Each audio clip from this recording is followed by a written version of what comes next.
শোনো এই তো সময় ভোট এসে গেছে 26-এ। মাথা দুজনের পিসি ভাইপো দুজনেই খারাপ হয়ে গেছে। মনে করো যুবতী যারা আছি আমরা চাকরি চাই, আমরা ভিক্ষে চাই না। রাষ্ট্রবাদী মুসলিমরা তারা আমাদের ভারতের সঙ্গে আছে, হিন্দুদের সঙ্গে আছে। যে কয়লা চুরি হয়ে যাচ্ছে, মা বোনেদের ইজ্জত লুট হয়ে যাচ্ছে। কি হবে বলে আর কোনো চিন্তা নেই, নিশ্চিত, একদম নিশ্চিত হয়ে গেছে যে তৃণমূল সরকার এই পশ্চিমবঙ্গ থেকে মানে চলে গেছে আর কি। বিষ্ণুপুর সাংগঠনিক জেলার বড়জোড়া মণ্ডল 4-এর পক্ষ থেকে এসেছি। আমাদের 2026-এ পরিবর্তন নিশ্চিত। এই জন্য একটা ছোট্ট গান সমস্ত সাধারণ মানুষের জন্য একখানা ছোট গানের মাধ্যমে। শোনো এই তো সময় ভোট এসে গেছে 26-এ। চলো বদলে ফেলি নৈরাজ্যের এই রাজ্যটাকে। ভেবে দেখো তুমি একবার কাকে দেবে তুমি ভোট। বাংলায় যত চোর আজ বেঁধেছে দেখো জোট। বাঁচতে চায় বিজেপি তাই বাংলায় এবার বিজেপিকে চাই। হো হো শোনো এই তো সময় ভোট এসে গেছে 26-এ। নমস্কার।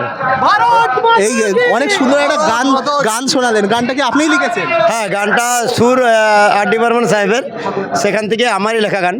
মানে আপনি গান নাকি? আমি প্রায় 300-র উপর গান করেছি এবং অনেক চ্যানেলে দেখায়, আরামবাগ টিভি থেকে আরম্ভ করে অনেক টিভিতেই আমার গান সম্প্রচার। আজকে এই যে এখানে এসছেন, আজকে কি আশা করছেন 2026-এ কি হবে?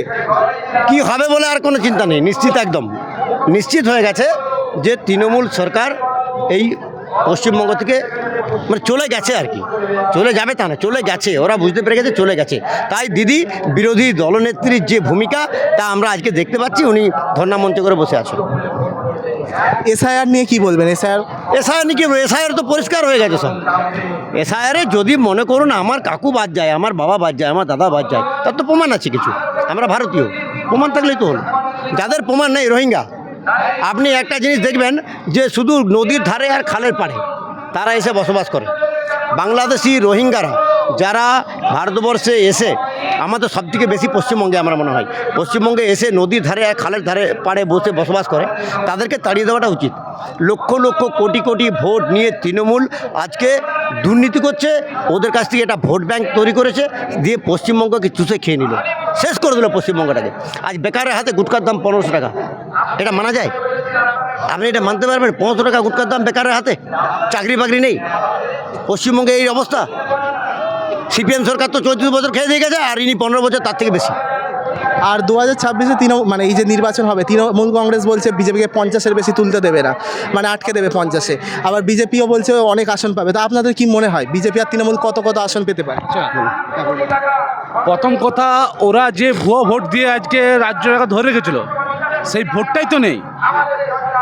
আজকে হিসাব করে দেখুন যে এক একটা বিধানসভা থেকে কত ভোট বাদ গিয়েছে আর কত ভোটে ওরা জিতেছিল। যে বিধানসভা থেকে 2000 ভোটে ওরা লিড দিয়েছে, সেই বিধানসভা থেকে 20,000 ভোট বাদ দিয়েছে। তাহলে সেই ভোটটা যদি বাদ হয়ে যায়, ওরা তো নিজেরাই পাগল হয়ে গেছে। আজকে ওরা জিতবে কী করে? আজকে ওদেরকে আমাদেরকে বলতে হবে না, ওরা নিজেই বুঝে গেছে আমরা হেরে যাব। কখনো ধর্ণা মঞ্চে বসছে, কখনো উঠছে, কি করবে দিদি নিজেও খুঁজে পাচ্ছে না। মাথা দুজনের পিসি ভাইপো দুজনেই খারাপ হয়ে গেছে। কিছুদিন পর ওনাদেরকে রাঁচি নিয়ে যেতে হবে, ভোটের আগেই মনে হয়। খুব সাধারণ একটা লজিক আপনাকে আমি বলি। আমাদের আগের বারে 21-এ অমিত শাহজি বলেছিলেন একবার 200 পার। আপনারা হিসাব করে দেখুন, 77টা আমরা পেয়েছিলাম, 126টা সম্ভবত 1 থেকে 5,000 ভোটের নিচে আমরা হেরেছি, 1 থেকে 5,000-এর নিচে হেরেছি।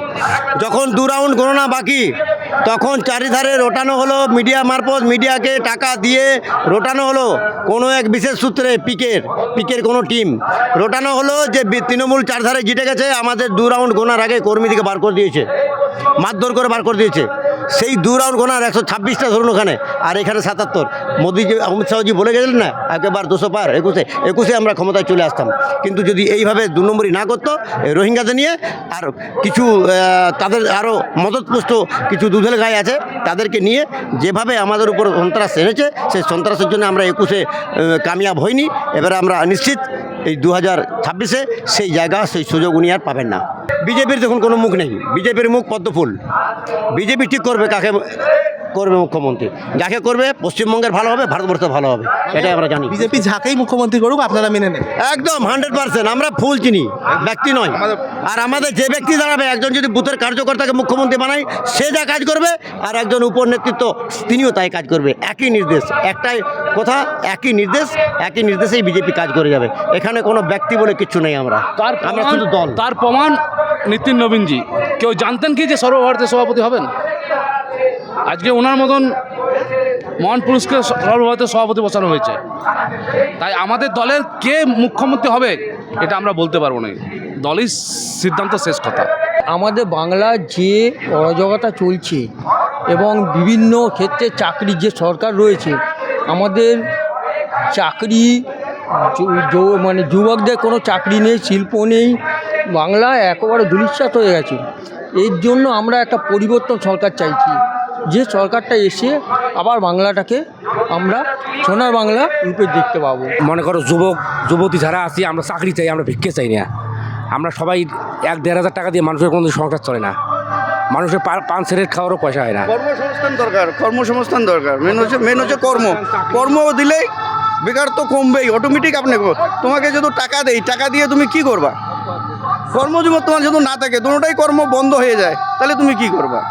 বিজেপি আসলে কর্মসংস্থান হবে অবশ্যই। কেন, আমরা গুজরাটে গেছিলাম তো, গুজরাটেও ছিলাম 15 বছর। আমি কাজ করে আসছি তো ওখান থেকে, তারপরে বিয়ে করছি, তারপরে নিজে একটা অটো কিনছি।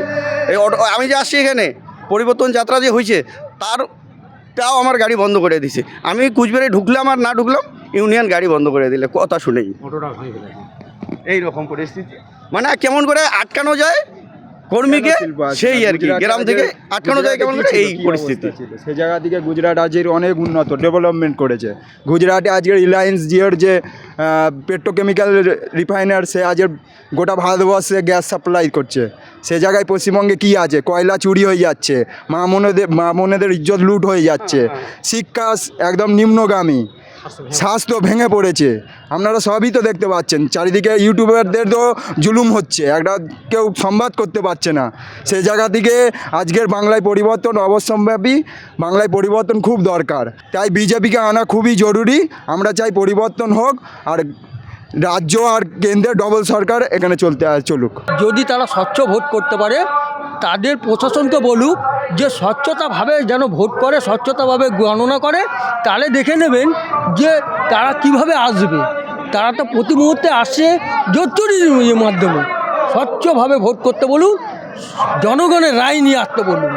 জনগণের রায় না নিয়েছে, জিতে জনগণকে ধন্যবাদ দেওয়া, ওই ধন্যবাদ জনগণের প্রাপ্য হয় না। রাষ্ট্রবাদী মুসলিমরা তারা আমাদের ভারতের সঙ্গে আছে, হিন্দুদের সঙ্গে আছে। যারা রাষ্ট্রবাদী মুসলিম নয়, ধরুন বাংলাদেশ থেকে যারা চপকে এসছে, তাদেরকে তাদের ভোট দিয়ে জিতে এই যে অরাজকতা করে, এই যে এগুলো মানে করে, আজকে আমাদের সেই হিন্দুত্ব মানে বাংলা হওয়ার দরকার আছে। তাই জন্য তারা সে বলছে হিন্দু ভাই ভাই। মানে বিজেপি ক্ষমতায় আসলে এ রাজ্যের সকল ধর্মের মানুষের উন্নয়ন হবে। আপনি দেখুন সারা ভারতবর্ষের মধ্যে বিজেপি কটা জায়গা সরকার আছে, ওখানে কোনো মুসলিমদের কোনো সংখ্যালঘুদের কোনো অসুবিধা হচ্ছে? কোনো কিছু অসুবিধা হচ্ছে না। কিন্তু বাংলায় এটা হচ্ছে বিভেদ সৃষ্টি করে রাখছে। আমাদের যে বর্তমান মানে সরকার, যে বিভেদ সৃষ্টি করে রাখছে, তারা ওই সংখ্যালঘুদের ভোটে জিতে আসে, তারা হিন্দু ভোট তাদের দরকার নেই, তাই তারা বিভেদটাকে তৈরি করে দিতে পারছে।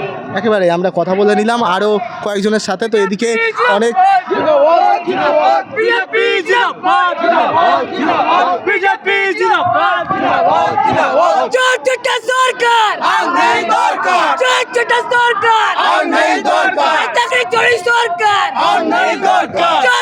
সরকার